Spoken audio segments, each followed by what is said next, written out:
There is a set of laws that nobody taught you on purpose. Not the laws of the country, not the rules your parents handed down. Older than those, quieter. The kind of knowledge that for thousands of years you could only receive in a locked room after years of proving you wouldn't misuse it from a teacher who would have rather died than write it down. They called the keepers of it the mystery schools, Egypt, Greece, the temples where the powerful sent their sons to learn the thing underneath the thing. And the first rule they taught was that the laws themselves were dangerous, not because they were evil, but because a person who understands how reality actually works stops being something the world can push around. So they hid them. Behind symbols, behind riddles, behind initiations brutal enough that the unworthy quit before they ever reached the center. But the laws leaked. They always do. A few lines carved into a tablet of green stone. A thin book published a century ago by 3 men who would only call themselves initiates, and what they describe is not magic, and it is not religion. It is a description of the machinery, the actual mechanics of mind, cause and power that the people who run the world have always known, and the people who get run by it never learn. This video is 9 of those laws, the ones the initiates swore to protect. They are not metaphors, they are levers. And the moment you understand even one of them, you stop being a piece on the board and start being one of the few hands that moves it. The first one is the law every other law is built on. Pay attention. The oldest line in the entire Hermetic tradition is 4 words long. The all is mind. Everything the mystery schools taught begins here, and almost everyone misunderstands it, so let's be precise. It does not mean the world isn't real. It means the world you actually live in, the one you react to, suffer over, fight inside of, is not the raw world. It's the version of it your mind built. You have never once responded to your life.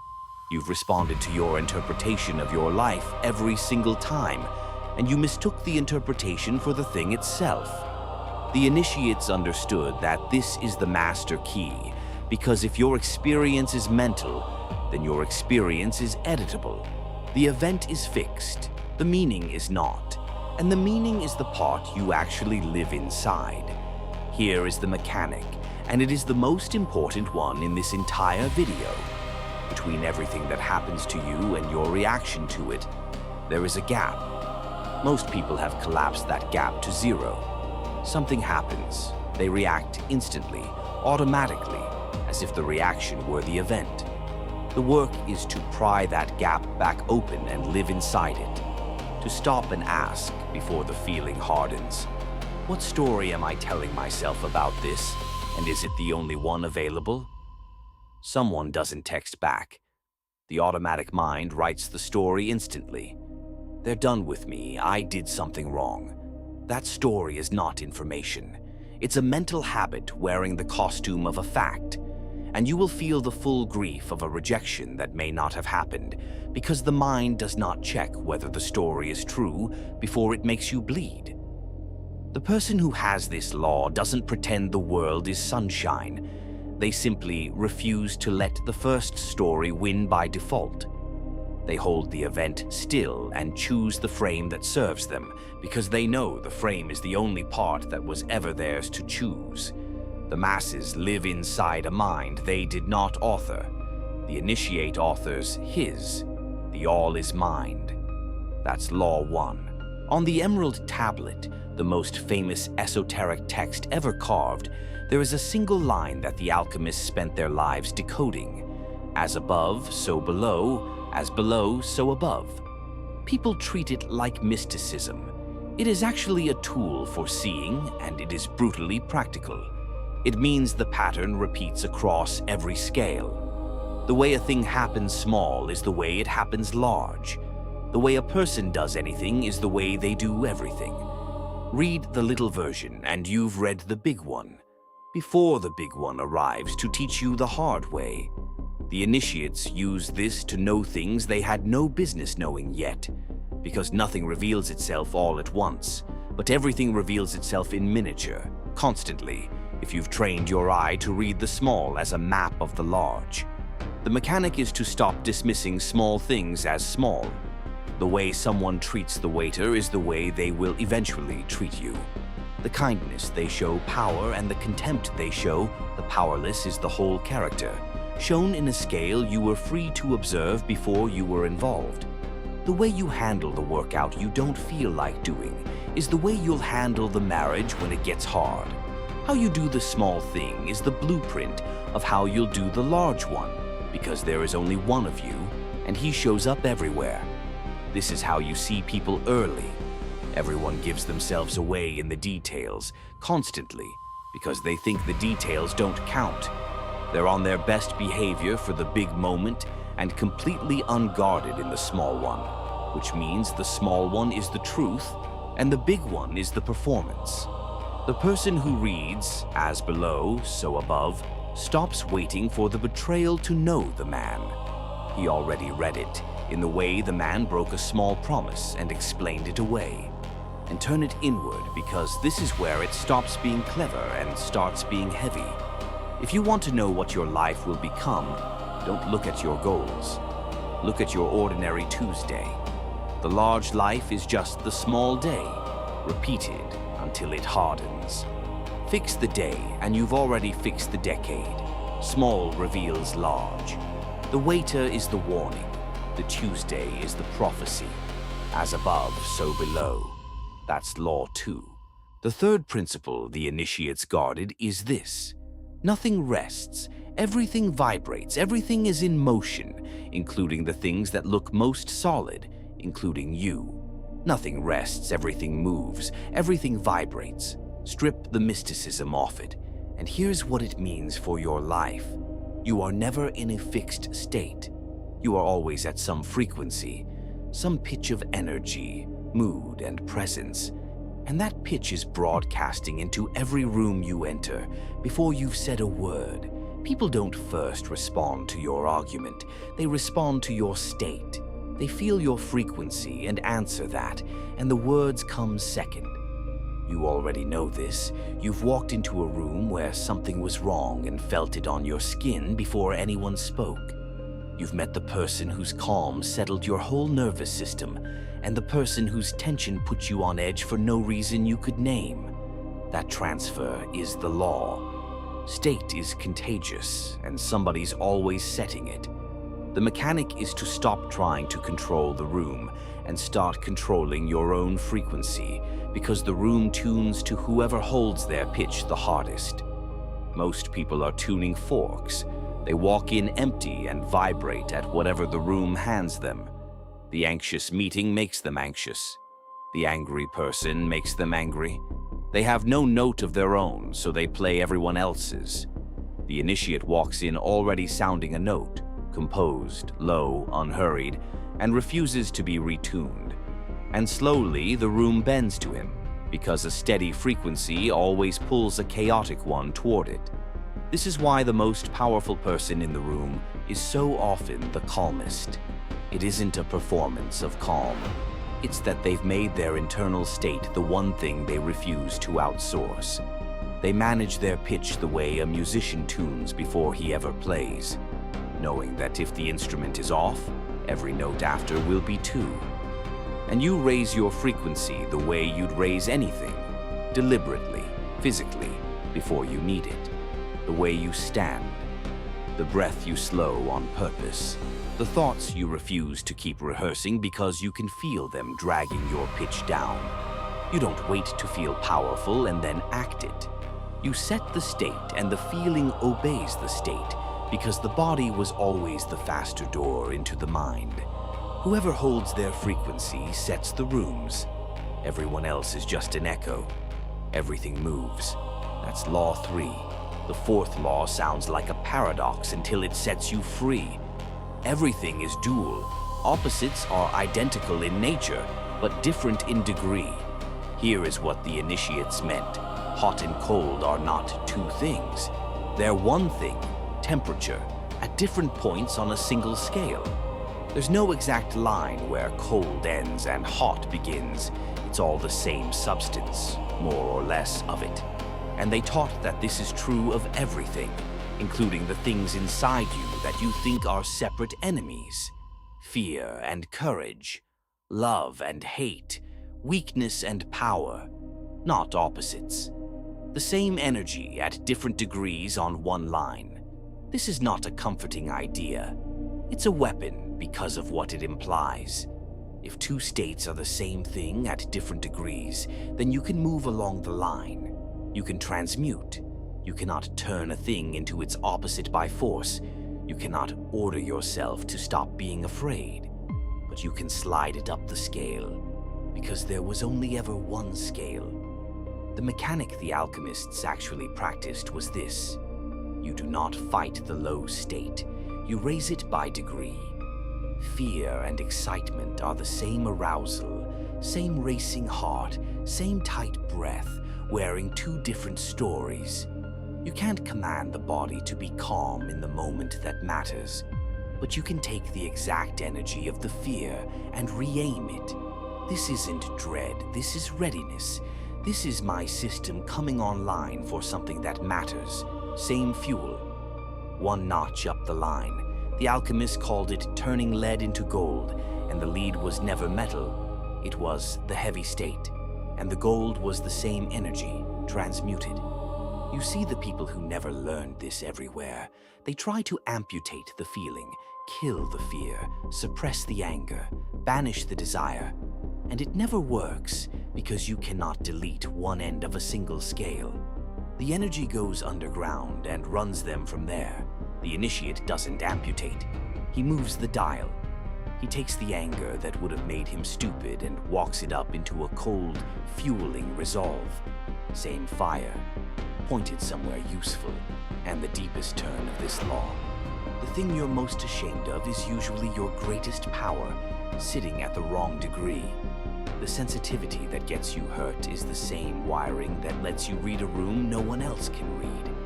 The obsessiveness that exhausts you is focus, unrefined.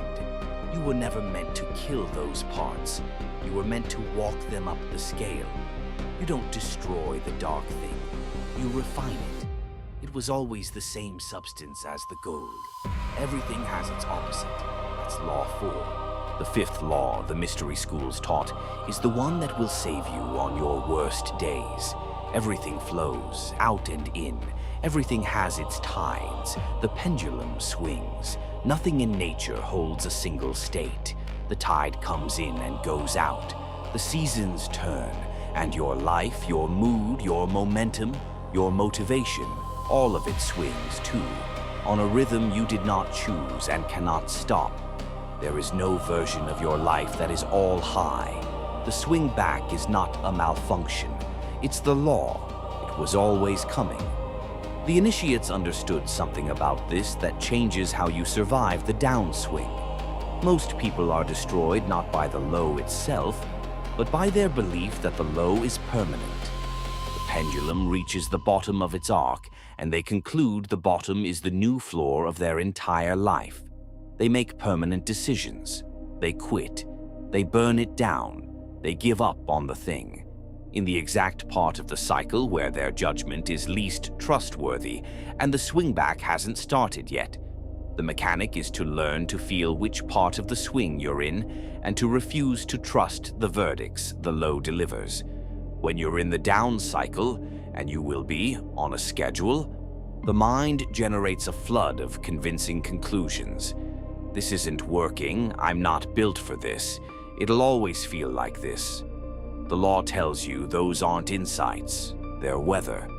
The thoughts you have at the bottom of the pendulum are produced by the bottom of the pendulum, and they will quietly retract themselves when the swing comes back, if you didn't act on them first. So the discipline is brutally simple, and almost no one does it. Make no permanent decisions at the bottom. Don't quit the business in the despair month. Don't end the relationship in the resentment week. Don't decide who you are on the day you have the least of yourself. You're allowed to feel the low completely. You're just not allowed to let it sign anything in your name. And there's an edge here for the patient, the same edge the initiates prized. If the low is temporary, so is everyone else's high. The competitor riding the upswing, the person who looks unstoppable right now, the pendulum has them too. The one who outlasts isn't the one with the highest peak. It's the one who stops giving back all his ground at the bottom of every arc. You win by surviving your own low tides without setting fire to what you built during the high. The bottom always lies, and it always passes. Decide nothing there. The swing of the pendulum. That's Law 5. The 6th law is the one that quietly divides the entire human race into two groups. Every cause has its effect. Every effect has its cause. Nothing escapes the law. The initiates read this further than most. They said, there is no such thing as chance, only causes you couldn't see. And then they said the thing that got the book banned in polite circles. Most people, their entire lives are effects. They are not causing their life. They are being caused by it. They are billiard balls, struck by their moods, their environment, the last thing someone said to them, the algorithm, the weather, the people around them. Reacting, always reacting, and mistaking the reaction for a choice. To live on the plane of cause is to become one of the few who strikes instead of being struck. The mechanic starts with a humbling audit. Notice how much of your day is reaction. You wake and reach for the phone, caused. The notification sets your mood, caused. Someone's tone decides your afternoon, caused. The opinion you hold, the want you feel, the fear you obey. Trace each one back and ask whether you authored it or merely caught it. Most people, if they're honest, will find that almost nothing in a given day originated with them. They were played all day by causes they never examined and called it their life. To move on to the plane of cause, you insert yourself into the chain. You stop letting the stimulus run straight to the response. Someone's rude. The effect person fires back instantly, caused like a struck ball. The cause person decides deliberately who they want to be in that moment, independent of what was done to them. That gap, choosing your response instead of discharging your reaction, is the entire difference between a life that happens to you and a life you author. And it scales past your own reactions into everything you build. The cause person thinks in terms of what they're setting in motion. They plant. They know today's small action is tomorrow's harvest, that nothing arrives uncaused, so they become deliberate about what they cause, the habits they're compounding, the seeds they're planting in other people, the reputation they're building one interaction at a time. They stop praying for outcomes and start engineering causes, because they understand the universe is not random, it's arrears. Everything you're living now was caused by something, and everything you'll live next is being caused right now, by you or by your absence. You are, at every moment, either the cause or the effect. There is no third option, and almost everyone chose effect by never choosing. Be the cause. That's Law 6. The 7th law is the most veiled, because the initiates wrapped it in language the uninitiated would misread on purpose. They said there are two principles inside every act of creation. They called them the masculine and the feminine, and they meant nothing about men and women. They meant the two forces inside you that every creation requires. Gender is in everything. Everything has its masculine and feminine principles. Here is the unveiled version. Inside you, there is a force that conceives, that holds the vision, the image, the idea in the dark, with patience, the way a seed is held in soil before anything shows. And there is a force that acts, that takes the conceived thing and drives it out into the world, that builds and ships and moves. The initiates taught that creation requires both in order, and that almost everyone is crippled in exactly one of them. The mechanic is to know which half you're starving, because there are two ways to fail, and they look like opposites. There's the person who is all conception and no action, endless vision, endless planning, the perfect idea held forever in the warm dark, never born, because to act is to risk making the beautiful thing real and flawed. The dreamer who dies full. And there's the person who is all action and no conception, busy every hour, moving constantly, but moving without a conceived vision, so all that force just scatters. The hamster wheel that feels like work and arrives nowhere. Power is the marriage of the two, performed in the right order. First you conceive, fully, in detail, in private, the way the initiates would hold an intention in silence until it had real weight. You see the thing finished.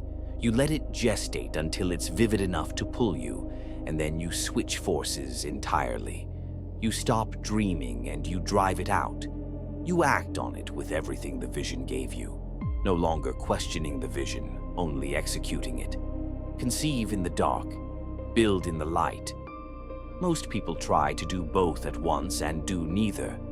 Building while still doubting the blueprint, dreaming while pretending to work. And there's a discipline of protection around the conceiving half that the next law will name in full. The thing you've conceived but not yet built is fragile. It's still in the soil. Pull it up too early to show people, talk it to death before it has roots, and it dies in the open air. The initiate's conceived in silence for a reason.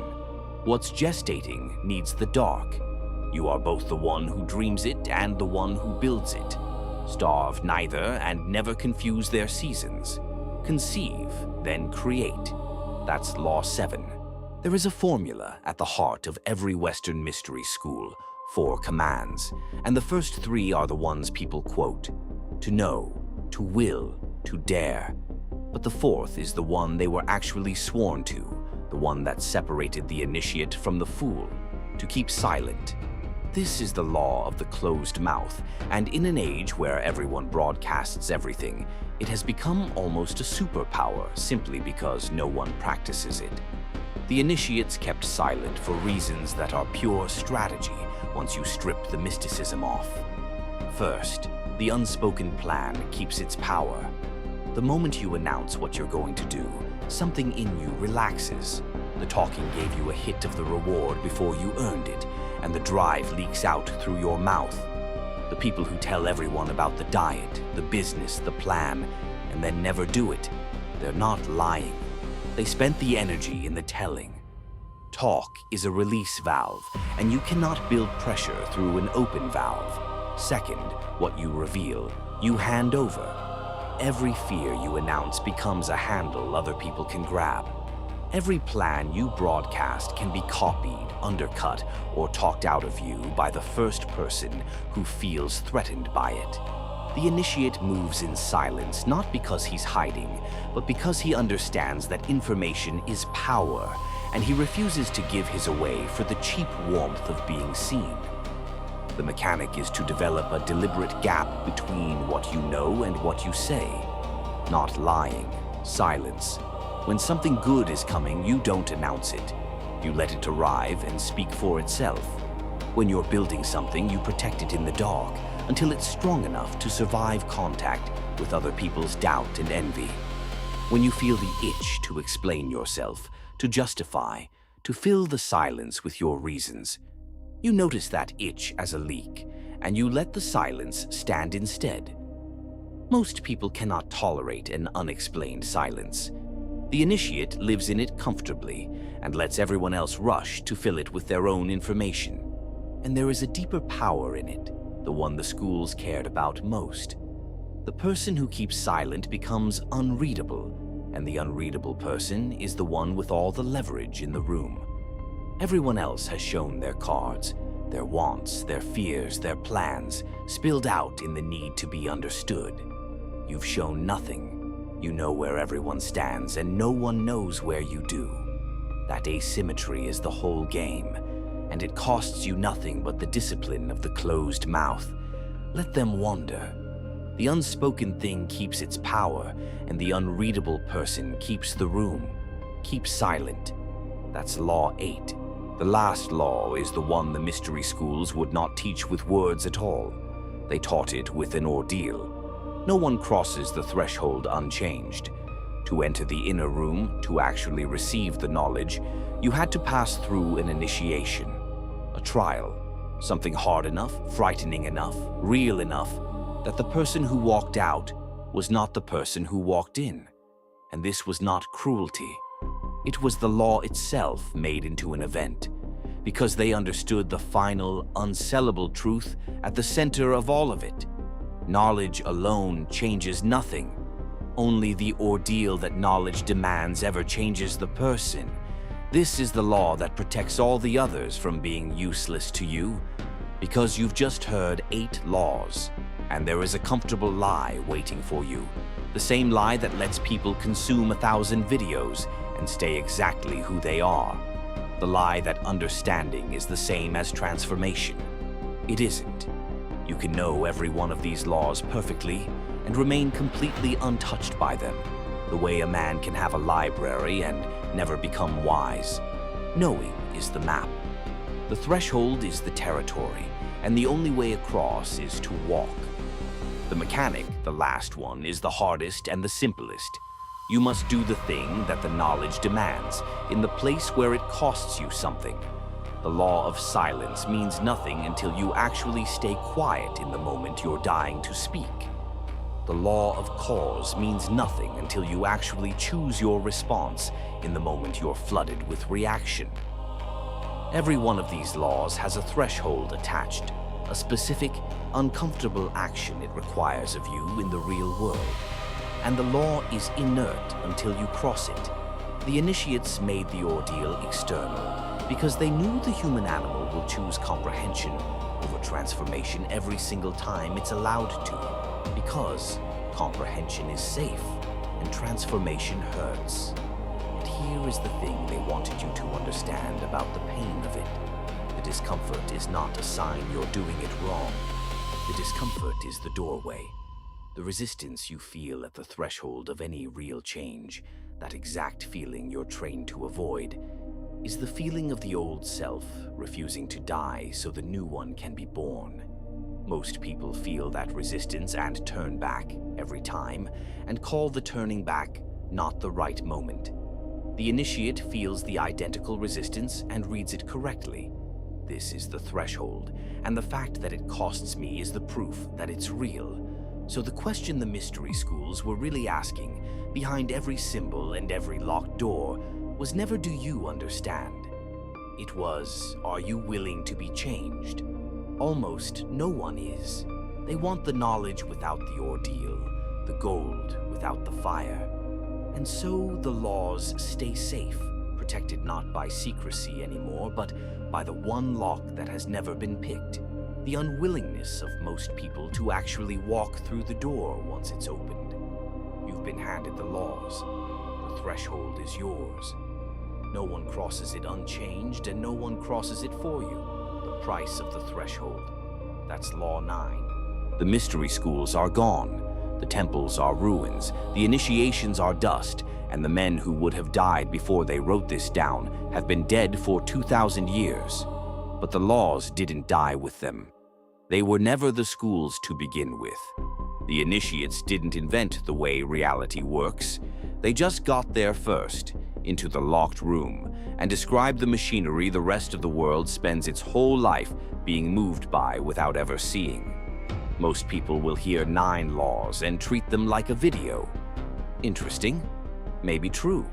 Forgotten by morning, because to remember them would be to owe something to them. A few will sit with all 9 and feel the floor tilt slightly, because they'll notice these aren't 9 separate secrets. They're one secret, said 9 ways. Your mind makes the world. The small writes the large. State sets the room. The dark thing refines into gold. The low always passes. Be the cause. Conceive, then build. Keep silent, and then cross the threshold, or none of it was ever real. One doctrine wearing 9 masks. Stop being moved by reality and start moving inside it. Which of those people are you? Most will forget by morning. A few will cross the threshold tonight. The mystery schools are gone. The code isn't.